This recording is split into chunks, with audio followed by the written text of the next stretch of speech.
Ya que somos todos de derechas, están todos a este lado. Os invito a hacer un viaje. ¿Quién tiene ganas de viajar? Ya viene el buen tiempo, ya ganas de hacer un viajecito, ¿verdad?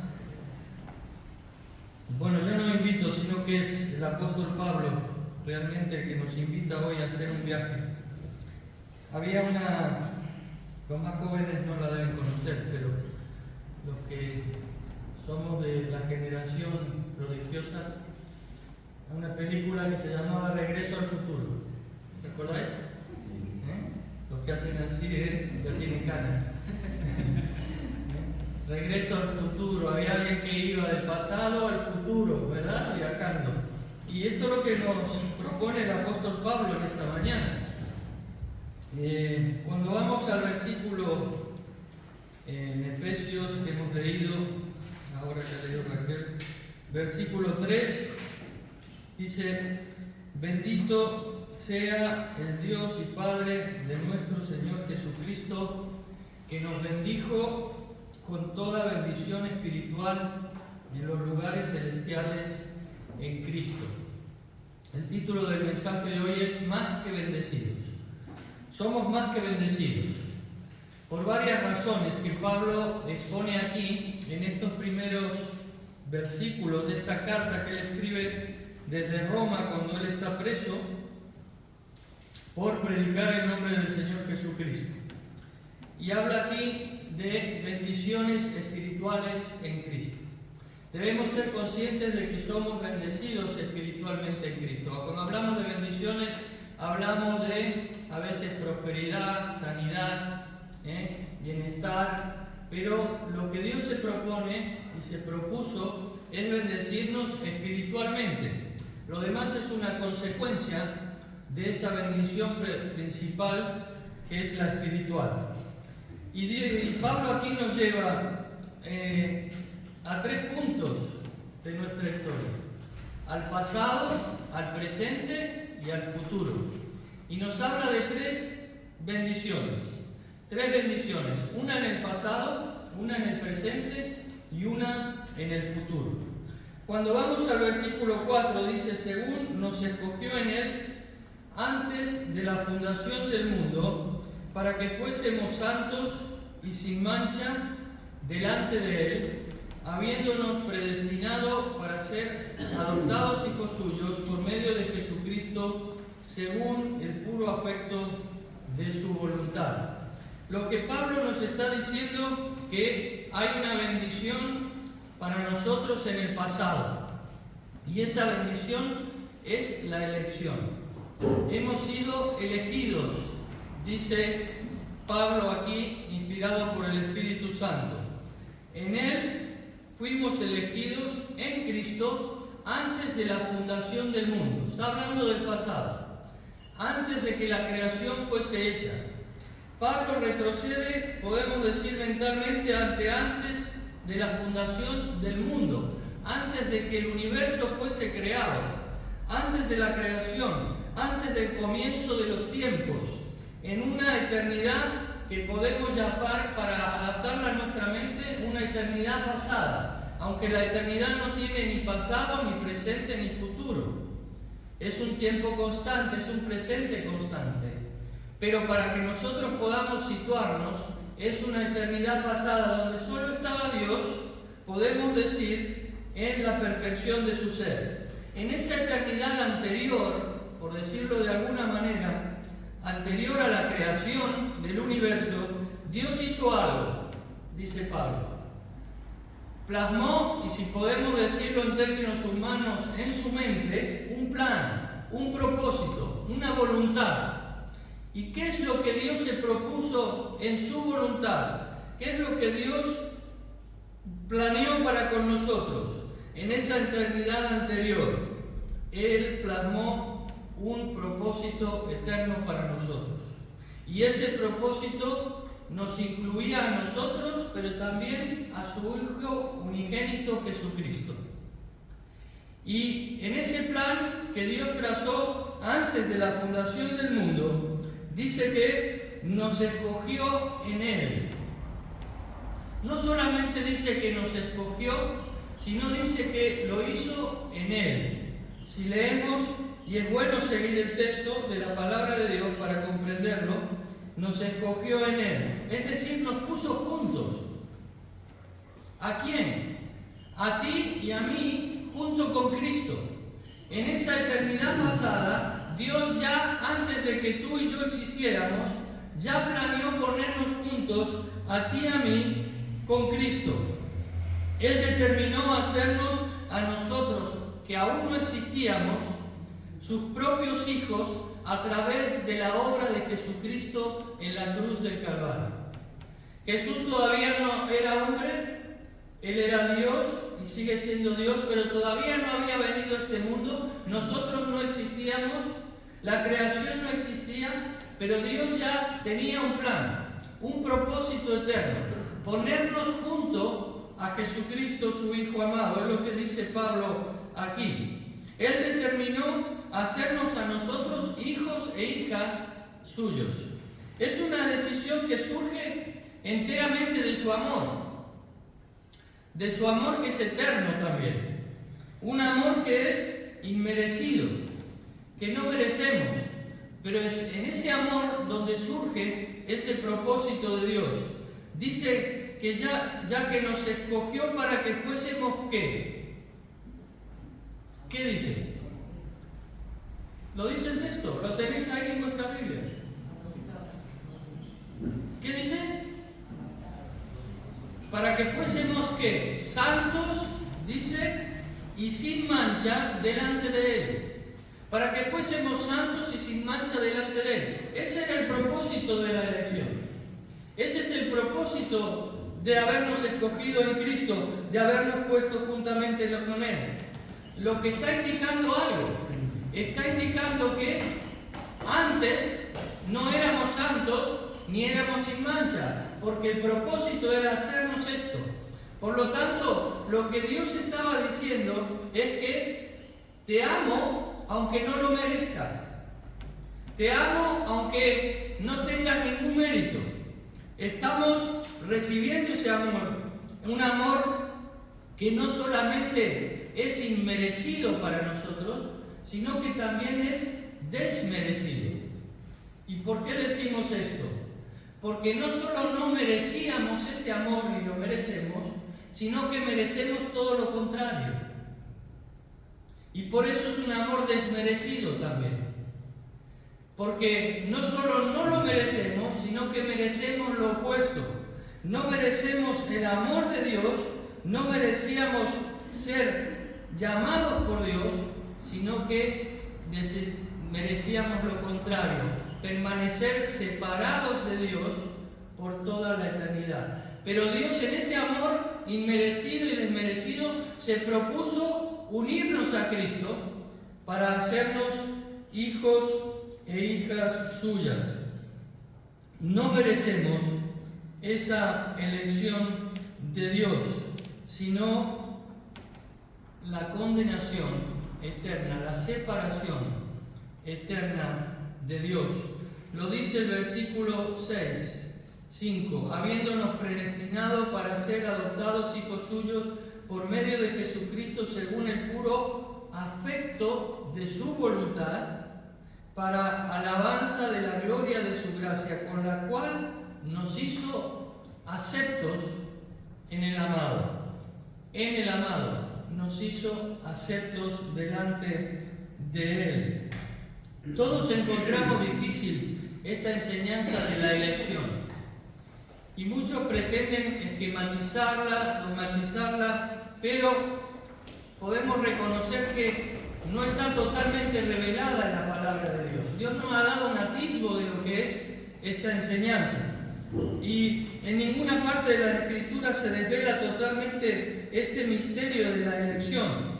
Por eso debemos cuidarnos de sistematizarla demasiado, porque solo hay, como decimos, pinceladas de esta enseñanza que es bíblica y que Dios nos ha dejado. Pero podemos decir tres cosas rápidamente acerca de esta enseñanza. En primer lugar, la enseñanza de la elección no es una invención humana, sino que es una revelación divina. Está en la Biblia.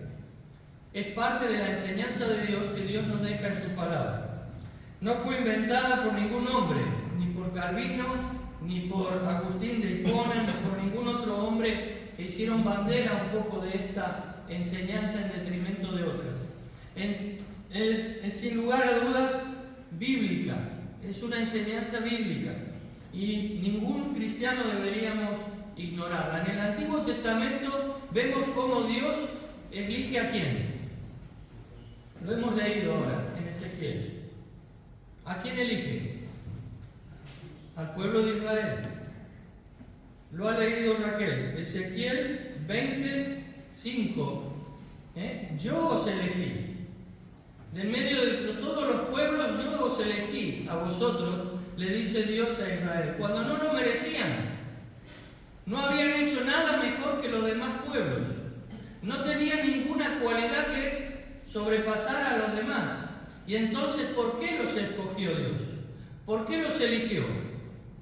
Simplemente porque los amaba. Y en eso se basa el razonamiento de Dios. Claro, es una lógica que no es la lógica humana. Nosotros hacemos algo por méritos, ¿verdad? Yo te amo porque o me gustas, o me das un bien, o siempre me. Pero Dios no necesita que le demos para amarnos. Él nos ama independientemente de que tengamos mérito o no, y sin lugar a dudas no tenemos ninguno para que Él nos ame. En el Nuevo Testamento vemos cómo Dios está eligiendo una nueva comunidad, podemos decir que es internacional, en todas las edades, que se llama iglesia. Y Dios sigue llamando a personas para que estén en Cristo Jesús.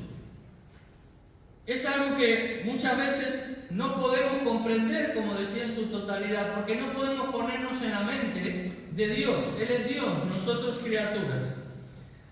Pero podemos verlo en el versículo 1, porque Dios nos ha llamado a ser santos. Y dice Pablo, apóstol de Jesucristo por la voluntad de Dios, a los santos y fieles en Cristo Jesús que están en Éfeso. En Éfeso había una comunidad, como la hay en muchos lugares hoy del mundo, de aquellos que se sentían llamados por Dios, escogidos por Dios y respondieron a esa elección. Pedro nos dice en su primera carta, capítulo 2, versículo 9, mas vosotros sois, ¿qué? Linaje, ¿cómo? Escogido. Linaje escogido, real sacerdocio, nación santa, pueblo adquirido por Dios para que anunciéis las virtudes de aquel que os llamó de las tinieblas a su luz admirable. Y dice, fijaros, y aquí viene otro viaje, vosotros que en otro tiempo no erais pueblo, pero ahora sois pueblo de Dios, que en otro tiempo no habíais alcanzado misericordia, pero ahora habéis alcanzado misericordia. Pedro también habla de ese pasado y presente, de esa transformación que Dios ha hecho. Dios había planeado en su propósito unirnos a Cristo y nos escogió y dice, vosotros sois linaje escogido. Así que no debemos rechazar la noción de la elección.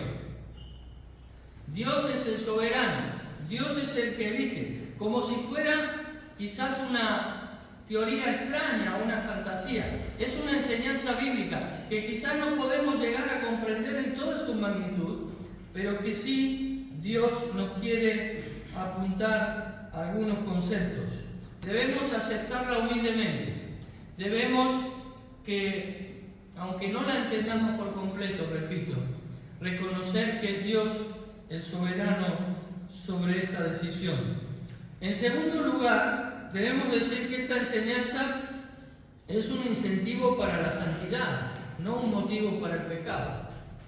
Cuando decimos que Dios es el que elige, Dios es el que escoge, es cierto que esta enseñanza nos da una poderosa garantía de seguridad, de una seguridad eterna, podemos decir, ya que aquel que nos escogió, aquel que nos eligió, nos llamó, nos sostendrá hasta el fin.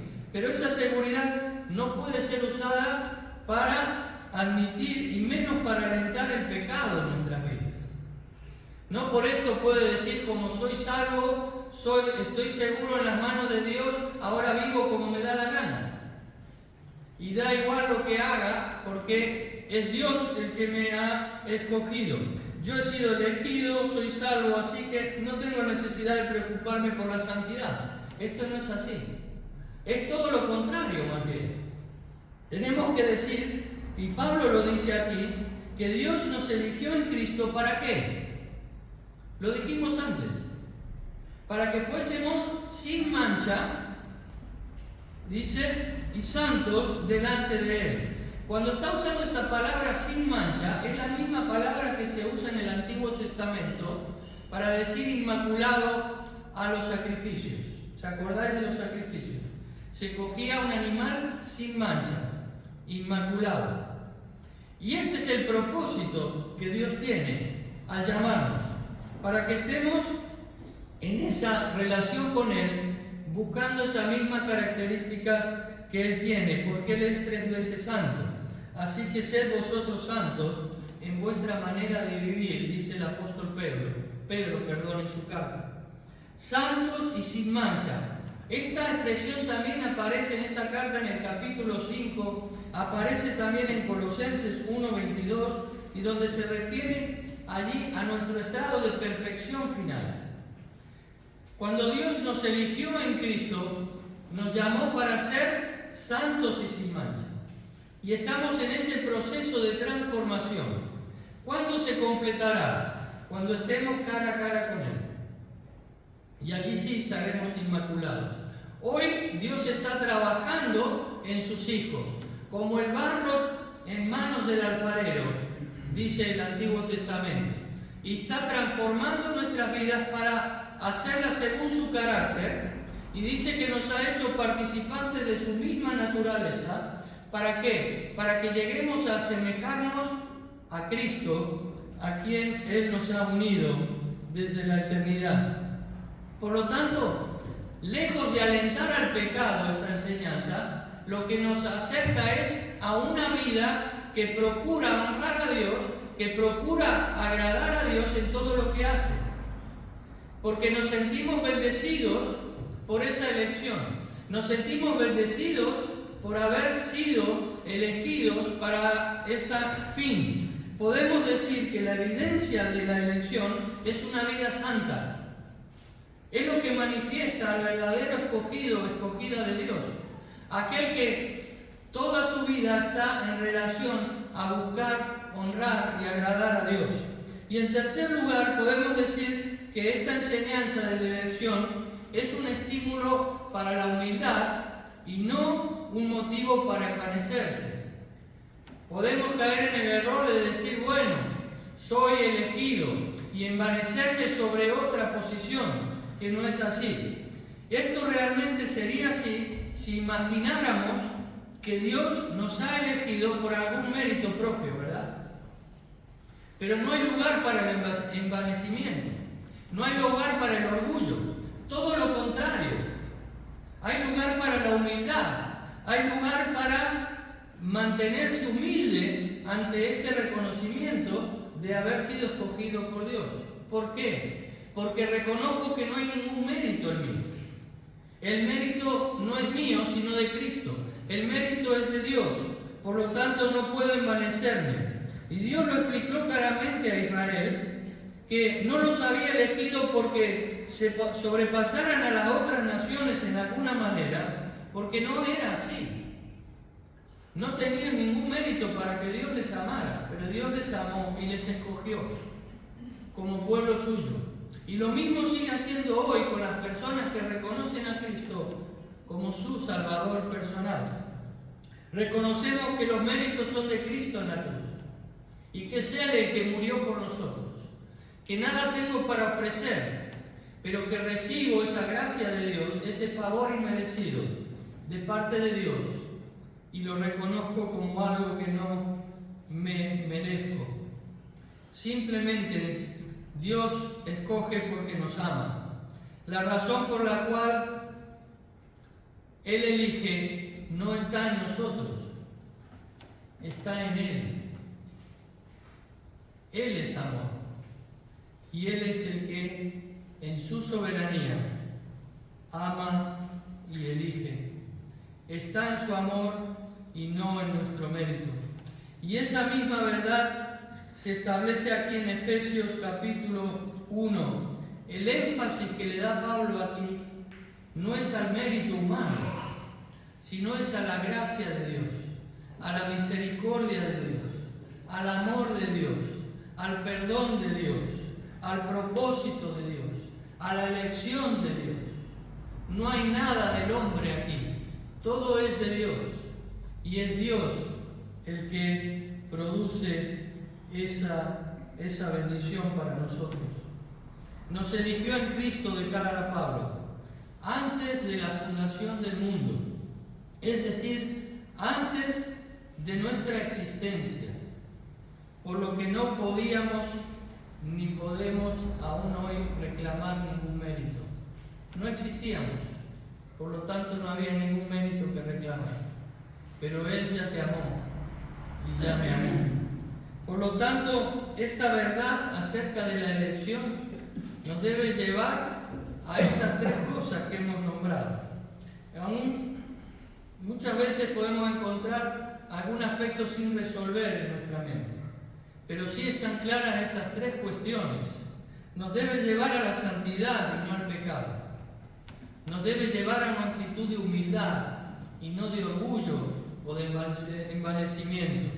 Y nos debe llevar a una actitud de adoración, de reconocimiento de que Dios en su amor nos ha salvado. No hay nada que yo pueda ofrecer, sino solo reconocer ese amor que Él me ofrece para mi vida. Pero esto es el pasado, ¿verdad? Antes de la fundación del mundo. Seguimos el viaje y llegamos al presente. ¿Y qué nos dice en este presente? Versículos 5 al 8 que hemos leído. Dios actúa en amor habiéndonos predestinado, dice, ¿para qué? Para ser adoptados hijos suyos. Dios actuó en el pasado, dice, nos predestinó, nos escogió, ¿para qué? Para que hoy, fijaros cómo cambia el tiempo del verbo. Dios actuó para ser presentes, adoptados hoy, hijos suyos. Y si hoy te reconoces por la obra del Espíritu Santo un hijo o una hija de Dios, es porque Dios actuó en la eternidad pasada. Y reconocemos que Dios hoy nos bendice siendo hijos e hijas suyas. Parece ser que esta es la clave para comprender las consecuencias actuales de esa elección que muchas veces nos queda con muchos matices sin comprender. Es la adopción. Esa es la clave. ¿Para qué elige Dios? Para adoptarnos hijos e hijas. Por lo tanto, es algo muy importante ser hijo o hija de Dios. Porque si a Dios le tomó su voluntad, su tiempo, su propósito antes de la fundación del mundo ya planear esto, es porque es algo tremendamente importante para Dios. No es cualquier cosa ser hijo o hija de Dios. Cuando la gente se hace la pregunta de por qué Dios siguió adelante con la creación si Él sabía que sobrevendría la caída del hombre en el pecado, ¿se han preguntado alguna vez esto? ¿Verdad? Y también lo podemos haber cuestionado nosotros. ¿Por qué Dios siguió con todo si Él sabía que el hombre iba a caer en el pecado? Una posible respuesta puede ser que su propósito era destinarnos para una posición más alta, más sublime que la de solo criaturas, a una posición de un nivel más elevado que el de solamente criaturas de Dios. Y esa es la posición de hijo de hija de Dios. Un nivel superior, en una relación diferente, no solo de criatura y creador, sino de padre e hijo, de padre e hija, de hija a padre y de hijo a padre. Intentaba, podemos decir, adoptarnos, cuando no éramos parte de su naturaleza, de su familia. Y ese es el propósito de Dios desde la eternidad, hacernos sus hijos, hacernos parte de su familia, porque hijo es mayor que criatura. Todos somos criaturas de Dios, pero no todos somos hijos o hijas de Dios. Solo aquellos que estamos en Cristo Jesús lo somos. Y no es por mérito, como decíamos, no es por obras, sino es por gracia, por medio de la fe. ¿En quién? En Jesucristo, Dios hecho hombre. En la ley romana, que es parte del trasfondo de las cartas de Pablo, el derecho que hoy vive Occidente está basado en la mayor parte en el derecho romano. Los romanos crearon un derecho que sobrevive en la mayoría hoy. Y en muchos aspectos gozamos de libertades y de derechos gracias al derecho romano. Pablo está escribiendo desde Roma. Y en ese derecho romano, los hijos adoptivos gozan de los mismos derechos que los hijos naturales. Antes no era así. Si alguien adoptaba a un hijo, a alguien en su casa, se le trataba más bien casi como un esclavo que como un hijo de la familia. Pero desde que el derecho romano existe, tuvieron los mismos derechos el hijo natural que el hijo adoptivo. Y las mismas obligaciones también. En el Nuevo Testamento leemos mucho acerca del estatus de hijos e hijas, ¿verdad? De sus privilegios y de sus responsabilidades. Y esto nos enseña mucho los apóstoles y también el Señor en los evangelios. En primer lugar, un privilegio. ¿Y cuál es ese privilegio? El privilegio es lo que dice el versículo 7 y 8. Mirad qué dice. En quien tenemos redención por su sangre, el perdón de pecados según las riquezas de su gracia, que hizo sobreabundar para con nosotros en toda sabiduría e inteligencia. ¿Qué es lo que está diciendo aquí Pablo?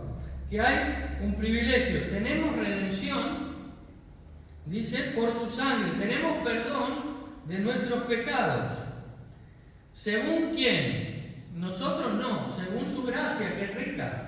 Las riquezas de su gracia, que hace posible esta realidad. Y dice que no solo esto, sino que las hizo sobreabundar sobre nosotros, para que pudiéramos ser escogidos, tener esa bendición. Porque como hijos de Dios, disfrutamos de este libro acceso en confianza a Dios. Y este es un privilegio que muchas veces no valoramos. No cualquiera tiene este privilegio de acceder a Dios libremente y ser escuchado por Él. Que Dios te trate como un hijo o una hija y no como alguien que está separado de Él. ¿Qué pasa entonces? Hay alguien que lo sabe esto, que es Satanás. Y Satanás viene y en este proceso de transformación que decíamos que Dios está realizando, tropezamos muchas veces, pecamos. Seguimos siendo pecadores, arrepentidos, pero pecadores. Y entonces viene y te dice Satanás, ¿ves? Ya no eres un hijo o una hija de Dios, porque no eres santo, estás pecando. Y entonces viene y te hace creer que has perdido tu identidad, que has perdido esa posición que Dios ha regalado. Pero nosotros, porque tenemos el conocimiento de la palabra de Dios, y Dios nos lo revela por el Espíritu Santo, porque dice que es el Espíritu Santo quien me revela que soy un hijo de Dios. Entonces digo, no, yo sigo siendo un hijo o una hija de Dios. He pecado, pero me arrepiento, porque creo en el poder de la sangre de Jesucristo. Y claro que no tengo ningún mérito de ser llamado hijo o hija de Dios, porque no es por mis méritos que soy un hijo o una hija de Dios. Es Dios quien me ha llamado así por el amor que Él me tiene y por la gracia que Él ha sobreabundado sobre mi vida. Por lo tanto, esa identidad nadie me la puede quitar. Nadie te puede decir que ya no eres más un hijo o una hija de Dios. Podemos reconocer que pecamos y nos arrepentimos delante de Dios, y al que confiesa, dice Dios, le perdona porque Él es fiel y justo para perdonar todo pecado y limpiarnos de toda maldad. Pero que nadie te diga que no eres más un hijo o una hija de Dios. Cuando el creyente se cree esa mentira del enemigo, entonces es cuando claudica, cuando deja de leer la palabra, cuando deja de acceder libremente con confianza al trono de Dios, cuando deja de congregarse, cuando deja de mantener relación con Dios y con su iglesia. Y muchos claudican por un tiempo y otros por más tiempo, porque han confiado no en la palabra de Dios, sino en la palabra del enemigo, lo mismo que hizo Adán. Pero debemos ser conscientes de esto, que no es por nuestros méritos, sino que es por los méritos de Dios que hemos sido adoptados como hijos o hijas suyas. Por eso habla de redención aquí. ¿Y qué es redención? Redención es la liberación por el pago de un precio. El reo no paga el precio, es otro el que lo paga. Y el precio que se pagó por esa redención, para que fuésemos de pasar de esclavos a libres, de esclavos a hijos, es la sangre de Jesucristo, porque lo dice aquí en la palabra. Tenemos redención por su sangre. ¿La sangre de quién? La sangre de Cristo. Ese es el precio de nuestra adopción. Ese es el precio que se pagó. Dios eligió y dijo: quiero que seas mi hijo o mi hija, pero tengo que pagar un precio. Y pagó el precio con la sangre de su propio Hijo, unigénito en la cruz del Calvario. Por eso que redención, perdón, adopción van juntas. Son una misma cosa. Por eso es que cuando miramos este viaje que nos está llevando el apóstol Pablo y hablamos de redención y de perdón, como dice aquí, ese son nuestro privilegio presente. Y debemos dar gracias cada día. En cada presente debemos dar gracias y decir: Señor, doy gracias porque es algo que no merezco y tú lo has hecho por mí, por tu amor. Es lo que hace posible que podamos tener esta relación como padre e hijo con nuestro Dios. Pero ese es el privilegio y una responsabilidad también de ser hijos o hijas de Dios. Y podemos decir que Dios como padre no mima a sus hijos.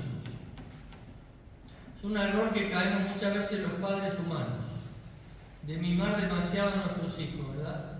Y qué feo es ver a un hijo que es mimado. Se comporta de una manera, ¿verdad?, muy caprichosa, muy rebelde, y esto produce algo dañino en su carácter. Pero Dios no mima a sus hijos. Lo que dice la palabra, que Dios nos corrige para nuestro verdadero provecho, como dice Hebreos 12:10, para hacernos santos como Él. Lo que Él quiere es transformar nuestro carácter para que nos parezcamos más a Él.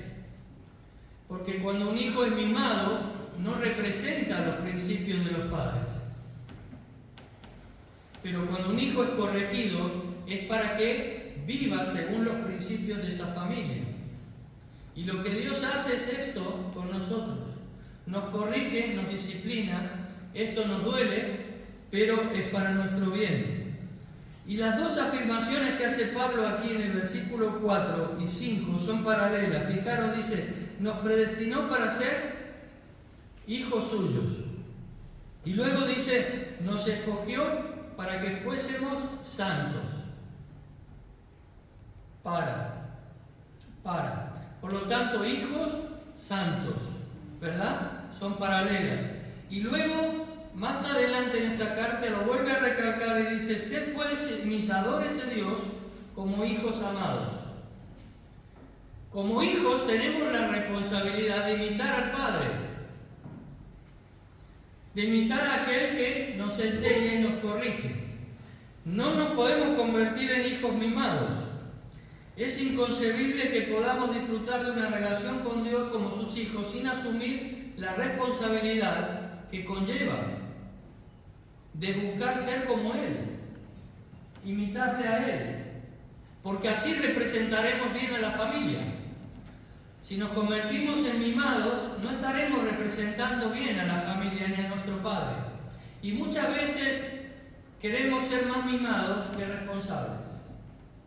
Que nos bendigan, que nos bendigan, que nos bendigan, y nos convertimos en caprichosos, en privilegiados, pero no en responsables.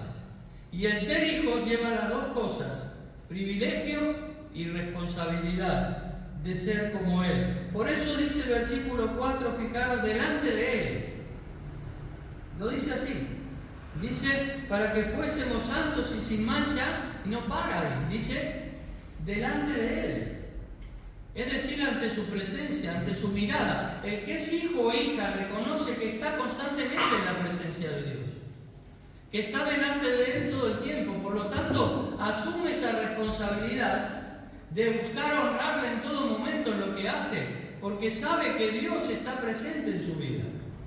Lo que no nos reconocemos muchas veces somos nosotros, pero Él dice, siempre estaré contigo hasta el fin del mundo. Él no se va, somos nosotros los que nos vamos y decimos, no, caprichosamente, papá, voy a hacer lo que me da la gana hoy. Y entonces viene el bofetón y nos la pegamos, ¿verdad? Pero eso es lo que Dios busca en nosotros. Por lo tanto, la bendición presente es la adopción, que conlleva ese privilegio y esa responsabilidad. Y para terminar la futura. ¿Y qué dice el versículo 9 y 10? Dándonos a conocer el misterio de su voluntad, según su beneplácito, el cual se había propuesto en sí mismo de reunir todas las cosas en Cristo en la dispensación del cumplimiento de los tiempos. Dice, así las que están en los cielos como las que están en la tierra. Hay una bendición pasada, hay una presente, pero también hay una bendición futura. La pasada es la elección, la presente es la adopción. Y ya llegamos al final del viaje y dice que la futura ¿cuál es?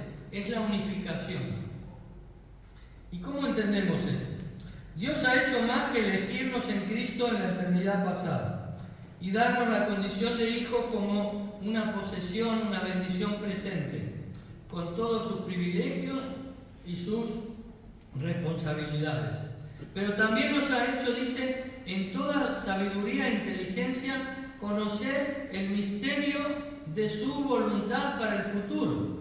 Se refiere a que se había propuesto, dice, en sí mismo reunir todas las cosas en Cristo en la dispensación del cumplimiento de los tiempos. Qué frases tan difíciles, ¿verdad? Pero es fácil si las comprendemos desmenuzándolas. Se había propuesto que Dios reunir, dice, todas las cosas ¿en quién? ¿En quién? En Cristo, muy bien, estamos de pie. En Cristo. Y dice que ese es el propósito eterno de Dios. Reunir, unificar todas las cosas en Cristo.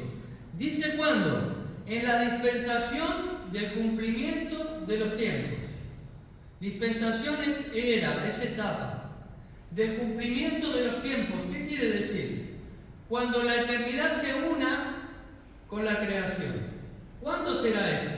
Cuando Cristo venga a buscar a su iglesia, cuando Cristo venga a manifestarse como el verdadero Rey y Señor, entonces los tiempos se unirán. El tiempo de Dios y el tiempo del hombre se unirán. Y entonces ahí todo se reunificará. ¿Y qué se reunificará? Porque Pablo habla aquí de misterio, ¿verdad? Fijaros que dice, ese misterio que Dios ha dado a conocer ahora. Era un misterio, claro que era un misterio, porque era antes de la creación. Pero Dios lo ha revelado ahora en Cristo, que somos adoptados hijos de Dios. Pero ¿qué más? ¿Cuál es ese secreto revelado? ¿Cuál es esa voluntad? ¿O ese propósito? ¿O ese plan que nos ha dado a conocer?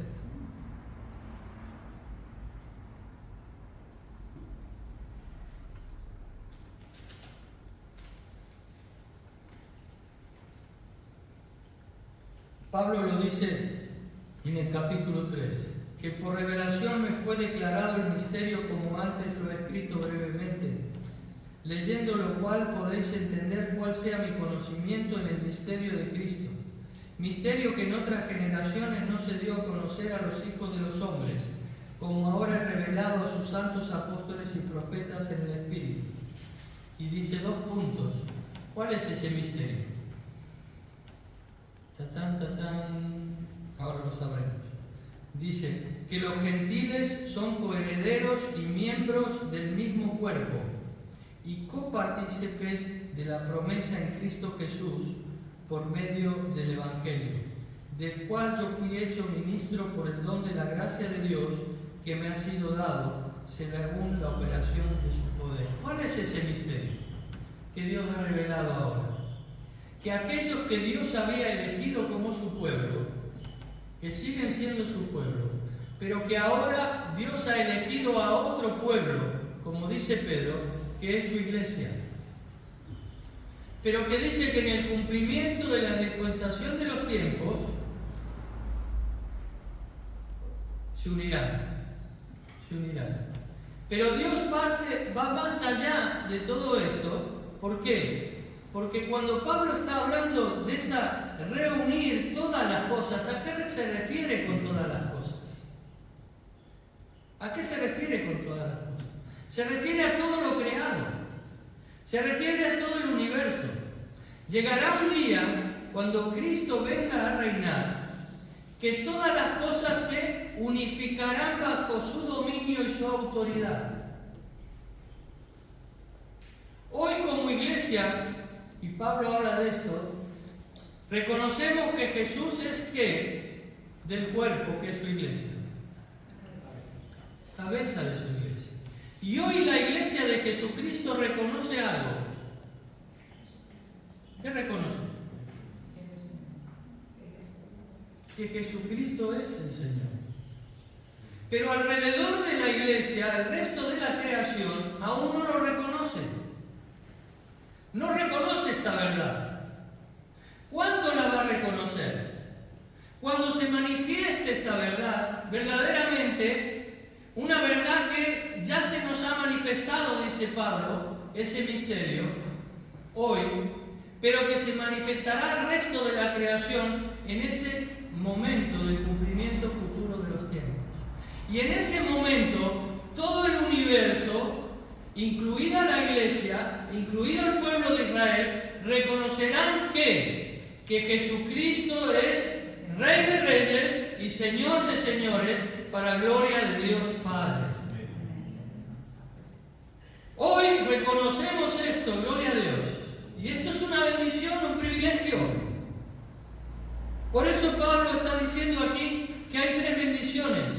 Una pasada, una presente y una futura. Y lo que está diciendo es que todas las cosas se volverán a unificar en Cristo. ¿Por qué? Porque como dice Hebreos 1, Él es el heredero de todo. Él es el primogénito de toda creación. Él es el alfa y el omega, el principio y el fin. Jesucristo, el Rey de Reyes y Señor de Señores. Por lo tanto, iglesia, sigamos reconociendo que Jesucristo es el Señor. Pero no solo los domingos, cada día en tu vida. Reconócele como el Rey de tu vida, reconócele como el Señor de tu vida, porque esto un día será evidente a toda la creación, a todo el universo. Y hoy tenemos el privilegio de doblar nuestras rodillas y decir gracias, Señor, porque tú eres el Rey de mi vida, tú eres el Señor de mi vida. Por lo tanto, no dejemos de adorarle, no dejemos de alabarle, no dejemos de reconocerle, porque esta es la bendición que Dios nos ha dado hoy, pero que será evidente en un tiempo futuro. Esperemos que más pronto que tarde. Por eso, cuando vamos a estas 3 enseñanzas de la palabra de Dios, reconocemos que solo es por el amor y la gracia de Dios que podemos estar en comunión con Él. Y Filipenses 2, Pablo hace un cántico, y os invito a poneros de pie para terminar. Por lo cual Dios también le exaltó a Cristo hasta lo sumo y le dio un nombre que es sobre todo nombre, para que en el nombre de Jesús se doble toda rodilla de los que están en los cielos y en la tierra y debajo de la tierra, y toda lengua confiese que Jesucristo es el Señor, para gloria de Dios Padre. Voy a pedir al grupo de alabanza que pase aquí y vamos a orar al Señor.